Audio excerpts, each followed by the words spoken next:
સૌ પ્રથમ તો જે ડીજે હોય કે સમગ્ર ઠાકોર સમાજનું જે બંધારણ એ લગભગ 3-4 મહિનાથી દરેક ગામોની અંદર મિટિંગો થઈ અને આ ડીજે બંધ કરવાની જે માગ છે એ કોઈ આગેવાનો એ નહીં પણ નીચેથી તમામ લોકોની માગણી હતી કે આ ડીજેના માધ્યમથી જ્યાં પણ પ્રસંગ હોય ત્યાં મોડા સુધી યુવાનો યુવતીઓ અને ટેકનોલોજીના માધ્યમથી એ નાચે, સંસ્કૃતિને શોભે નહીં એવા ગીતો ગાય અને ઇલેક્ટ્રિક હોવાના કારણે એ લાંબા સમય સુધી જેટલો ટાઈમ વગાડવો હોય એટલા ટાઈમ વગાડી શકાય.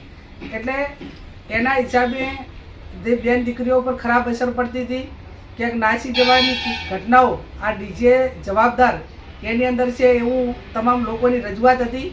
અને એના કારણે જ્યારે 4/1/2026ના રોજ વાગડ મુકામે સમગ્ર 3 જિલ્લાનું ઠાકોર સમાજનું જે બંધારણ એ સમાજે જે નક્કી કર્યું એ 27 તાલુકા, 3 જિલ્લા અને અનેક આગેવાનો, ભારતીય જનતા પાર્ટી હોય, કોંગ્રેસ હોય, આ બધાએ સાથે મળીને આ બંધારણ કર્યું હતું. અને એ ટાઈમે બંધારણ વાંચતા પહેલાં મેં પોતે વાત પણ કરી હતી કે આ બંધારણ છે એ કોઈ વ્યક્તિ નહીં, સમગ્ર સમાજના તમામ પક્ષીય રાજકીય આગેવાનો અને આ તમામની સંમતિ 2 લાખથી વધારે લોકોની સહીઓ લઈને આ બંધારણ અમલમાં મૂક્યું હતું.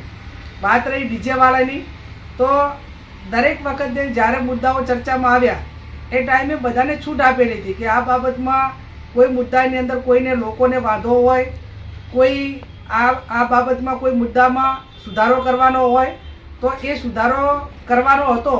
એ ટાઈમે ડીજેવાળા જો ઠાકોર સમાજના હોત તો એમને આવીને રજૂઆત કરી હોત તો એમની જે વાત હોત એ બંધારણમાં એ વખતે વાત મૂકવામાં આવત.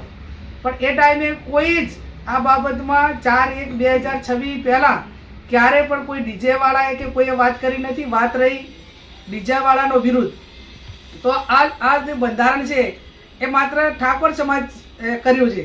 ગઈકાલે દરબાર સમાજે કર્યું, હવે બીજા સમાજો કરશે. એટલે એનો અર્થ એ થયો કે તમામ સમાજ જ્યારે આ ડીજે ઉપર પ્રતિબંધ મૂકવા માગતા હોય તો એનો અર્થ સીધો એ થાય કે આ ડીજે એક માંગલિક પ્રસંગોની અંદર મનોરંજન સાથે નુકસાન છે એવું તમામ સમાજોના આગેવાનો, બુદ્ધિજીવી લોકો આ બાબત સ્વીકારે છે.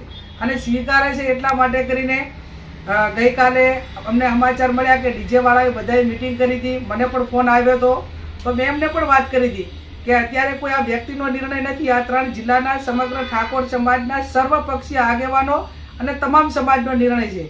આવતી વખતે જ્યારે તારીખ 4/1/2027ના રોજ આ બંધારણ દિવસની ઉજવણી થાય એ ટાઈમે સમગ્ર સમાજ વચ્ચે આ મુદ્દાઓ ચર્ચવામાં આવશે અને સમાજમાંથી કોઈ એવા સૂચનો આવશે તો એ વખતે પુનઃ વિચારણા કરવા માટે જે કાંઈ વાત હશે એ ટાઈમે મૂકવામાં આવશે. પણ હાલની તારીખની અંદર જ્યાં સુધી 4/1/2027 સુધી આ બંધારણ સંપૂર્ણ રીતે ઠાકોર સમાજ આનું પાલન કરવાનો છે. અને બીજા સમાજવાળા જાહેરમાં સ્ટેટમેન્ટ આપતા હોય, ડીજે માટે કરીને અલગ અલગ પ્રકારની વાતો કરતા હોય તો લોકશાહીની અંદર બધા જ સ્વતંત્ર છે. પણ એમ કે સરકારી પ્રોગ્રામ હોય તો ડીજે ના આપવું, પ્રસંગો હોય તો એની અંદર કોઈ માગણી કરે તો ના આપવું, એ તમે બંધારણ બાંધવા માટે ઠાકોર સમાજ સ્વતંત્ર હતો એમ તમે લોકશાહીની અંદર તમે પણ સ્વતંત્ર છો. અને ઘણા બધા ડીજેવાળાએ એમ કીધું કે ભાઈ હવે ડીજે વેચીને ડીજેના હિસાબે અમને રોજગારી નથી મળતી, બંધ કરાવ્યું તો અમે દારૂ વેચશું. તો આવડી મોટી જાહેરમાં સભા કરીને એક નાક દબાવવા, બ્લેકમેલિંગ કરવા માટેની વાત હોય તો જે તે વિસ્તારની પોલીસને પણ જોવાનું છે કે કોઈ વ્યક્તિ જાહેરમાં એવું કઈ રીતે કહી શકે કે અમે દારૂ વેચશું. અને દારૂ વેચવા માટે એમને પોલીસનો કોઈ ખોફ ના હોય, એ વિસ્તારની અંદર પોલીસ એ કાયદો અને વ્યવસ્થાના દારૂબંધી માટે કડક ના હોય ત્યારે બેફામ થઈને આવા લોકો સ્ટેટમેન્ટ, નિવેદનો આપતા હશે. અને આવા નિવેદનો સામે પોલીસ પણ કડક રીતે કાર્યવાહી કરે એવી હું માગણી કરું છું. અને વાત રહી કે અલગ અલગ સમાજો જ્યારે આ માગણી કરી રહ્યા છે ત્યારે કોઈ વ્યક્તિઓની રોજગારી હોય તો માત્ર ડીજે ઉપર જ રોજગારી નથી અને લગ્નમાં ડીજે વગાડે તો જ રોજગારી હોય એ વાત પણ નથી. અત્યારે મનોરંજન માટે અનેક પ્રકારના સાધનો છે, ઢોલ છે, શરણાઈ છે, નાસિક ઢોલ છે, બીજા અનેક સંગીતના આપણો સંસ્કૃતિ પ્રમાણે જૂના જમાનાની અંદર આ ડીજે નહોતા તો શું મનોરંજનના કાર્યક્રમો નહોતા થતા? આજે ડાયરાઓ સૌરાષ્ટ્રની અંદર હોય, આ બાજુ આપણા ડાયરાઓ હોય તો ડાયરાની અંદર કલાકારો કોઈ ડીજે નથી વગાડતા, એ એમના પરંપરાગત સંસ્કૃતિને શોભે એવા વાદ્યંત્રો હાથે ડાયરા કરીને સંસ્કૃતિનું સિંચન કરે છે.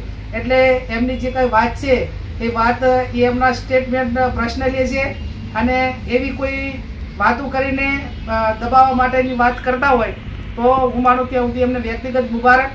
અને લોકશાહીની અંદર જે તમામ લોકો સ્વતંત્ર છે તો એ પણ કદાચ મર્યાદામાં રહી અને એમની વાત જે મૂકતા હોય તો આવનાર સમયની અંદર જ્યારે બંધારણનો એકવારની ઉજવણી કરવામાં આવશે એ ટાઈમે સમાજ પાસે મૂકીને એનું વિશ્લેષણ કરી અને એમની જે વાત હશે એ સમાજ સુધી પહોંચાડશું. બાકી આ બાબતમાં બીજું કંઈ આગળ કહેવાનું રહેતું નથી.